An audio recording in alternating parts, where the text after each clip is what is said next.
هذا لفي الصحف الأولى صحف إبراهيم وموسى صدق الله مولانا العظيم وصدق رسوله النبي الكريم ونحن على ذلك لمن الشاهدين والشاكرين والحمد لله رب العالمين.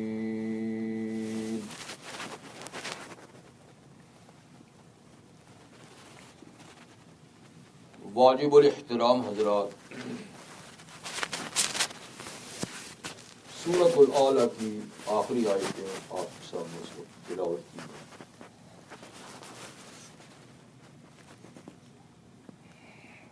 آیات مبارکہ کا ترجمہ یہ ہے، بلکہ تم دنیا کی زندگی کو اولیت دیتے ہو،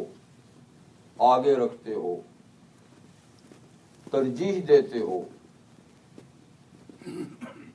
جبکہ پچھلی زندگی آخرت کی زندگی اس کے مقابلے میں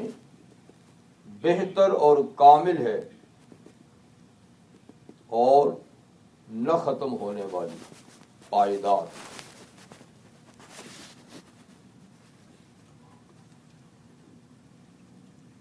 یہ بات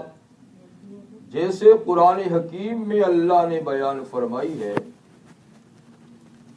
تو اس سے پہلے صحیفوں اور پہلی آسمانی کتابوں میں بھی یہ مضمون ذکر ہوا، خاص طور پہ ابراہیم اور موسیٰ علیہ السلام کے صحیفوں میں اس کا تذکرہ ہے۔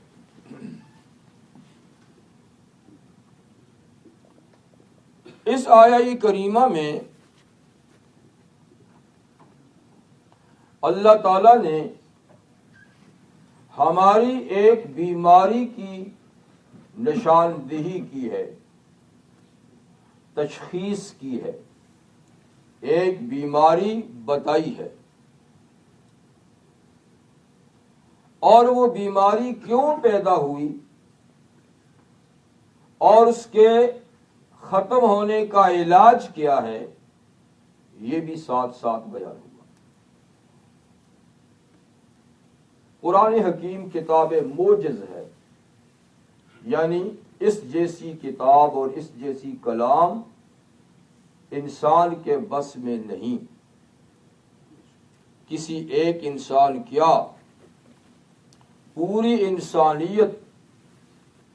اور پوری انسانیت کیا، جنات کا پورا عالم، اور وہی کیا ساری کائنات بھی مل جائے تو قرآن مجید کی مثال نہیں پیش کر سکتے، اس لیے کہ یہ اللہ کی کلام اور اللہ کی صفت ہے۔ کلام موجز ہونے کے لحاظ سے قرآن مجید میں اتنی جامعیت ہے کہ پورا قرآن تو 114 سورتیں 30 سپاروں میں ہے، بڑی ضخیم اور موٹی کتاب ہے، لیکن جامعیت کی بات یہ ہے کہ ایک آیت بھی بس کرتی ہے۔ اگر ایک آیت کو بغور اور خوبی کے ساتھ دیکھا جائے، فکر کے ساتھ دیکھا جائے، تو انسان کی زندگی کو بدلنے کے لیے بس وہی کافی ہے۔ امام شافعی رحم اللہ اس امت کے بلند مرتبہ لوگوں میں سے اور بڑے ائمہ میں سے گزرے ہیں، فرماتے ہیں کہ اللہ تعالیٰ اگر صرف سورۃ العصر کو نازل کر دیتے، باقی قرآن نہ آتا، تو ہدایت کے لیے یہی بھی کافی تھی۔ آپ جانتے ہیں کہ سورۃ العصر مختصر سی صورت ہے، یعنی جو پورے قرآن میں ہے وہ سورۃ العصر میں۔ تو اسی طریقے سے اللہ تعالیٰ نے یہاں بھی مختصر سا دیکھا، بل تؤثرون الحیات الدنیا والآخرۃ خیر وابقیٰ، صرف ان دو چھوٹی چھوٹی آیتوں میں ایسی حقیقت بیان فرما دی ہے کہ اگر اس کو آدمی غور کے ساتھ پڑھے اور سمجھے تو یہ زندگی بدلنے کے لیے بس یہی کافی ہے۔ تو اس میں ہماری ایک کمزوری اور بیماری کا ذکر ہے، وہ یہ ہے کہ تمہاری سوچ، تمہاری فکر، تمہاری محنت، تمہاری کاوش اسی دنیا کے گرد گھوم رہی ہے، اسی کو بنانے، اسی کو سجانے، اسی کے اندر نام پیدا کرنے، اسی کے اندر راحت کے سامان پیدا کرنے میں تم دن رات لگے ہوئے ہو